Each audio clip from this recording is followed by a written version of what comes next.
আগামী ১৬ মে চাঁদপুর এবং ২৫ মে ফেনী সফর করবেন প্রধানমন্ত্রী তারেক রহমান। উদ্বোধন করবেন খাল খনন সহ বিভিন্ন উন্নয়ন কর্মসূচি, জানিয়েছেন পানি সম্পদ মন্ত্রী শহীদ উদ্দিন চৌধুরী আনি। বুধবার সচিবালয়ে প্রধানমন্ত্রীর সঙ্গে বৈঠক করেন তিনি। পরে সাংবাদিকদের জানান, পদ্মা ব্যারেজ নিয়ে খুব শীঘ্রই সিদ্ধান্ত নেবে সরকার। একনেকের আগামী সভায় বিষয়টি তোলা হবে। তিস্তা মহাপরিকল্পনা নিয়েও প্রাথমিক আলোচনা হয়েছে। ১৮০ দিনে কি কি কাজ সম্পন্ন করা হবে সে বিষয়গুলো ছিল আলোচনায়, একথা জানান পানি সম্পদ মন্ত্রী।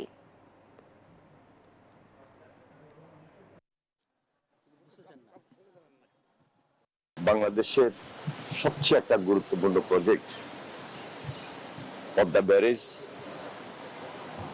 সেটার স্টাডি রিপোর্ট, কারিগরি দিক সমীক্ষা প্রায় সম্পূর্ণ।